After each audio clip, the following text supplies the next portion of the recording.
in for the Uganda, area. I pledge to And the I government feel of that I have Uganda grown that will as a continue leader.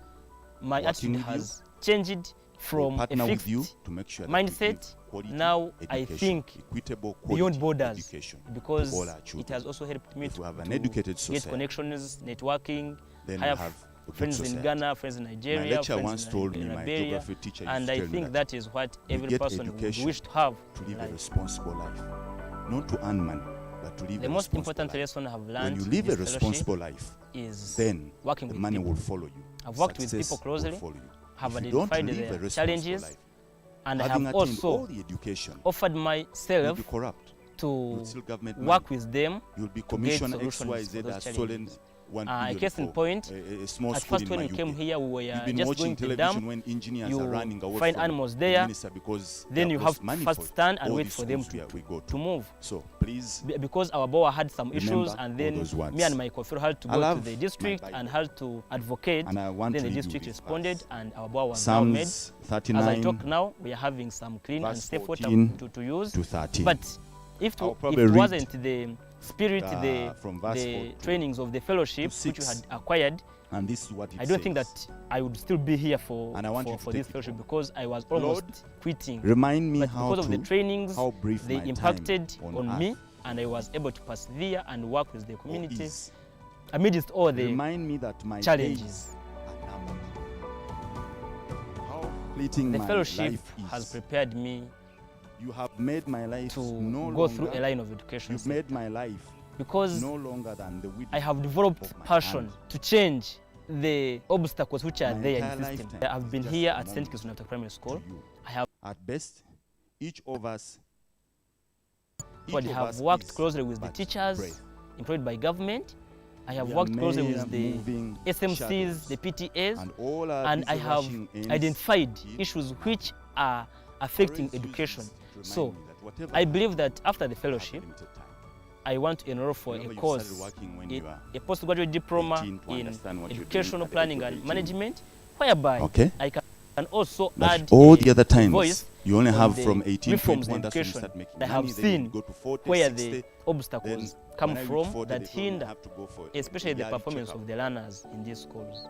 I have to take that aspirin. And when I hit 50, then 70, you're in bonus. So as young fellows, graduates that are going out there, your time is numbered. So whatever you do, all the good aspirations you have here, put a time limit on them and say, from this time onwards, and that's what I've told my board. I told them, board, very soon, maybe in the next 2 years, 3 years, we'll be now looking for CEOs out of the fellows that we've trained. We'll be looking for CEOs because I don't want to see them sitting in the same offices. And I always tell them that you come to me and say, we want a bigger salary, which we cannot afford, so we need to move on. So we want to recruit from you. And that is my mission, and they are prepared. And even today, they can hand over to you. Are you ready to take on the challenge? Are you fired to take up the challenge? I like that. With those few remarks, allow me to stop here. Like I told you, I'm glad to be part of this organization. I pledge to give it my support and energies to make sure that we succeed in everything we do. To our partners, this is a very excellent journey. As a businessman, I've enjoyed it. I always share with my people, the board and the co-founders, that we have an address. And what do I mean? Every time you're given an opportunity to shine, that is your address. What do you do with your address? That's a question for you. Your address will lead you places. There's a gentleman, Womala, who said that has been aired out. He's on COP 26. COP what? 26? Yes, you are that because of Teach for Uganda. Without that address, this address, you'd be left somewhere. Without the two co-founders, we wouldn't be sitting in this room. Without these two co-founders who had a dream to think, I wouldn't be talking to you, and probably you wouldn't know me. So we have an address. So as you go out, as we speak now, your address is Teach for Uganda. Preach. Preach the good news. Tell them. Recruit members. Let them come and join. While you're recruiting, we are thinking very hard to make sure we accommodate everybody, because we know what it means. You leave, some of you will not get jobs, but I believe we've trained you so well, you will survive. You'll have jobs, you'll have opportunities. May the good Lord be with you and bless you as you go out to work hard and as you go out to fulfill your dreams. I've been informed that we have a video. Okay, you want to announce that? Okay.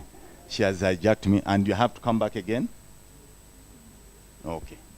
Thank you very much, and thank you for listening to me.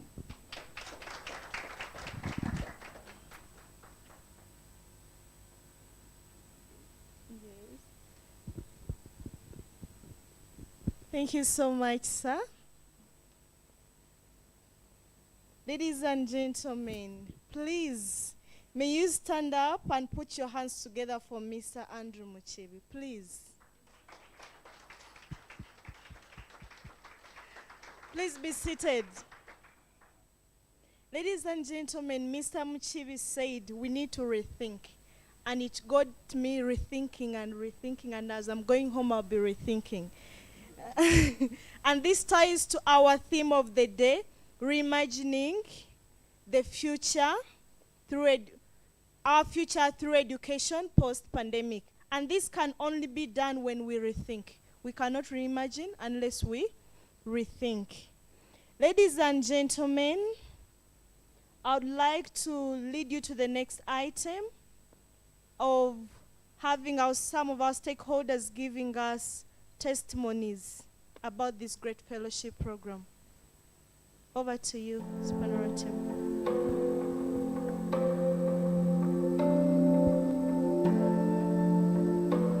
I am Aline Jalianavidie, the District Inspector of Schools, Maige District Local Government. The partnership between Ministry of Education, as they are working Teach on for the Uganda and sound, Maige District Local Government has been good and is still good.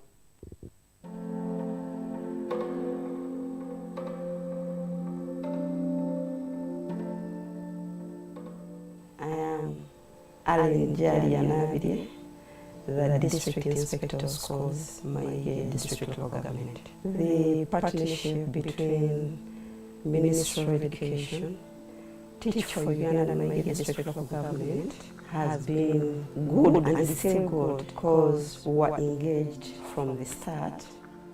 Ministry of Education through BEI, that is Busoga Education Initiative, introduced Teach for Uganda to Maige District Local Government after the period release of 2018, where Busoga region performed very poorly in the national exams, and Mayuge was part of those districts that gave very poor results. They sent them to Mayuge, and all the stakeholders were involved. We appreciated and were involved in selection of the schools. Priority was given to the least performing schools. And the low learning outcomes that were looked at mainly were in literacy and then numeracy. So we shared as a district, we shared with the communities. Schools were visited, not from the district, but at their local areas where they are. And then needs assessment was done. So the partnership was owned by the stakeholders. That's why I think it has been able to work. That's how we've seen the improvement in the learning outcomes in those schools that were selected. For the last 5 years before 2018, that were performing really poorly. So as we speak now in 2020, at least they are not among the worst performing. We appreciate that now this is our own and is also embraced by the schools. The partnership can be strengthened by one, sharing the success stories in the schools that they are implementing with the other schools. Because they are working in many schools, but they are all not at the same level. There are schools that have excelled in reading. There are schools where children have excelled in skill development, because it was a component that was brought in. If, for example, Isenda Primary School is doing well in literacy, can share with Bukizibu and Uganda, though there is also some rate of improvement in literacy. Parents have brought children to Isenda Primary School because they really see their learning through play and enjoying. If they still continue with the way they are doing it, because the fellows come from different professions, they're not teachers, but it's like now they are used and they work with the teachers well. At first we had a fear. You know, these are graduates, our teachers are grade 3. And it's like you could find head teacher say, now this one is an engineer, but they saw that these people are down to earth, that they can work with the teachers, and it has helped us to know that now children, if you ask them, what do you want to become in the future? They say, I want to become an engineer. But at first they would say, I want to become a teacher. So now they see there's diversity in the professions, and their diversity, like how Chimoli in Isenda has helped children use the local environment to develop materials. So strengthening is for them scaling up, because it has now led to other schools feel neglected. Then sharing the success stories within the patterning schools and also other control schools. Then more trainings. What needs to be done is almost like strengthening the partnership. We pray that they don't go. As government, we've been coming up with the policies, we invite head teachers, tell them this has to be done. But then for them, they get the policy. Yes, language policy. You are saying local language is not good, but they go and sell it to the local young mother, all the mothers in the villages. They appreciate why something has come up, involve the community, appreciates why such an intervention has come. Then at the end of the day, it is easy for the children to take it up. So we pray that Teach for Uganda adds more fellows in the schools and continues with the trainings and work with us. But it's our prayer that I can't wait to learn spreads to all schools. Because it's something, a company that came in very late, but every person is yearning for it.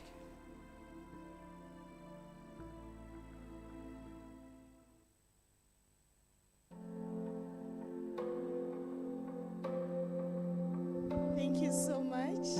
That was really great. I am Alin Jalianavidi, the District Inspector of Schools, Maige District Local Government. The partnership between Ministry of Education, Teach for Uganda and Maige District Local Government has been good and is still good because we were engaged from the start. Ministry of Education through BAY, that is the Busoga Education Initiative, introduced Teach for Uganda to Maige District Local Government after the period release of 2018, where Busoga region performed very poorly in the national exams, and Mayuge was part of those districts that gave very poor results. They sent them to Mayuge, and all the stakeholders were involved. We appreciated and were involved in selection of the schools. Priority was given to the least performing schools. Allow me to introduce somebody very special. And the low learning outcomes that were looked at mainly were in literacy and then numeracy. So we shared as a district, we shared with the community. Schools were visited, not from the district, but at their local areas where they are. And then needs assessment was done. For those of you who are so the partnership was owned by the stakeholders. Transformation. That's why I think collaborative leadership. That's how we've seen the improvement Ladies in the and learning gentlemen, outcomes in those schools this that were person selected. is For the last none 5 other years than after Barbara before Kasekende, 2018, the corporate that were social performing investment really manager poorly. at Stanley So Bank, the as bank we of speak choice. now in 2020, at least they Madam, are not among you're the worst welcome. performing. We appreciate that now this is our own and is also embraced by the schools. The partnership can be strengthened by one, sharing the success stories in the schools that they're implementing with the other schools. Because wow. they are working in many schools, You see, I'm at a but they are loss for all words, not at the Mr. same Mchin, level. which is very There are what you schools are that my have link to. excelled in reading,